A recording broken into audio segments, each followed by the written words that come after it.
গত কয়েকদিন আগে রাজ্য সরকার বেকার যুবক যুবতীদের জন্য যুবসাথী প্রকল্প ঘোষণা করে। পাশাপাশি ভূমিহীন ক্ষেত মজুরদের জন্য বার্ষিক ভাতা প্রকল্প শুরু করা হয়।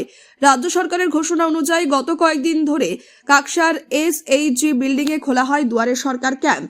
সেই ক্যাম্পে কাকসা ব্লকের বিভিন্ন প্রান্তের যুবক যুবতীরা যুবসাথী প্রকল্পের ফর্ম জমা দেওয়ার জন্য ভিড় করলেও শুক্রবার ছিল গোপালপুর গ্রাম পঞ্চায়েতের অধীনে যুবক যুবতীদের জমা করার দিন। সেই মতো গোপালপুর গ্রাম পঞ্চায়েতের বিভিন্ন এলাকা থেকে বেকার যুবক যুবতীরা যুবসাথী প্রকল্পের ফর্ম জমা দিতে সকাল থেকেই ক্যাম্পে ভিড় জমান। বেলা যত বাড়তে থাকে ততই বাড়তে থাকে সেই লাইন। এদিন ক্যাম্পে যুবক যুবতীদের সাহায্য করতে ক্যাম্পে উপস্থিত ছিলেন কাকসার গোপালপুর গ্রাম পঞ্চায়েতের প্রধান শ্রীনন্দা রায় মহান্তি, উপপ্রধান গণেশ চন্দ্র মণ্ডল সহ পঞ্চায়েতের সদস্যরা। শ্রীনন্দা রায় মহান্তি জানিয়েছেন, সকাল থেকেই যুবক যুবতীদের লম্বা লাইন চোখে পড়েছে। রাজ্যের মুখ্যমন্ত্রী মমতা বন্দ্যোপাধ্যায় যুবক যুবতীদের আর্থিক সাহায্যের হাত বাড়িয়ে দিয়েছেন।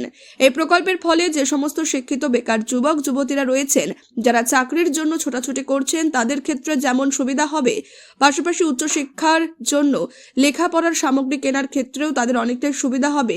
তাই তাদের যাতে কোনো রকম সমস্যা না হয় তার দিকে যেমন নজর রাখা হচ্ছে এবং পাশাপাশি তাদের ফর্ম যাতে সঠিকভাবে ফিল আপ হয় সেই বিষয়ে তাদের সাহায্য করা হচ্ছে। ফর্ম জমা দিতে এসে এক কলেজ ছাত্রী তৃষা তালুকদার জানিয়েছেন, তাদের লেখাপড়ার ক্ষেত্রে এই প্রকল্প অনেকটাই কাজে লাগবে। আবার যারা চাকরির ক্ষেত্রে ফর্ম ফিল আপ করছে এবং বিভিন্ন জায়গায় যাতায়াতের ক্ষেত্রেও পরিবারের কাছে আর তাদের হাত পাততে হবে না। তাই রাজ্যের মুখ্যমন্ত্রী যুবসাথী প্রকল্প করে তাদের অনেকটাই সুবিধা করে দিয়েছে। যুবসাথীর জন্য লাইন দেওয়া হচ্ছে।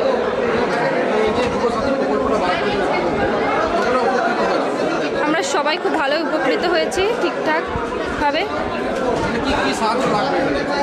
এটাতে যারা বেকার তাদের জন্য অনেকটাই হেল্প হয়েছে। যাই হোক, হ্যাঁ, তাদের জন্য কিছুটা উপকৃত হয়েছে। কেননা যারা কিছু করছে না এখনো পর্যন্ত, যারা চাকরির চেষ্টা করে যাচ্ছে, তাদের জন্য এটা অনেকটাই সাহায্যের জন্য ব্যাপার, সাহায্যজনক ব্যাপার।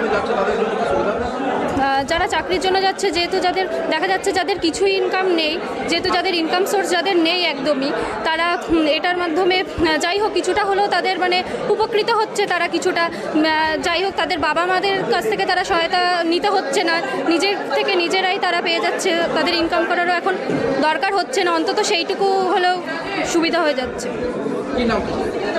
রিশা তালুকদার। আমি একজন স্টুডেন্ট এখনও।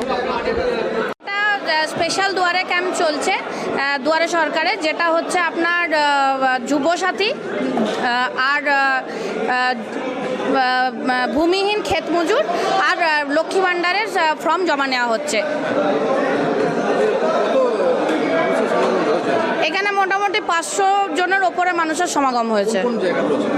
এখানে ম্যাক্সিমামটাই আছে গোপালপুর গ্রাম পঞ্চায়েতের, তাছাড়াও আদার্স পঞ্চায়েতেরও কিছু লোক আছে।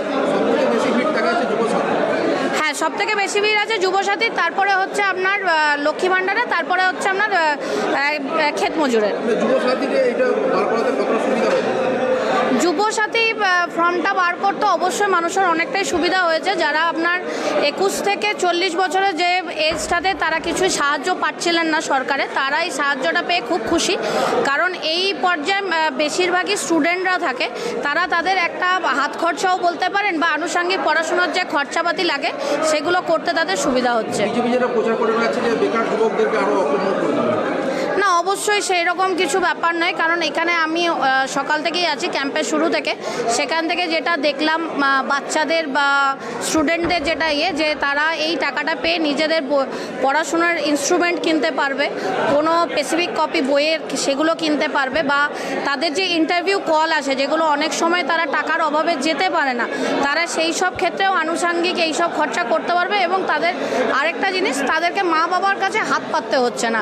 এটা হচ্ছে তাদের নিজেদের বক্তব্য। আমার নাম শ্রীনন্দা রায় মহান্তি, গোপালপুর গ্রাম পঞ্চায়েত প্রধান।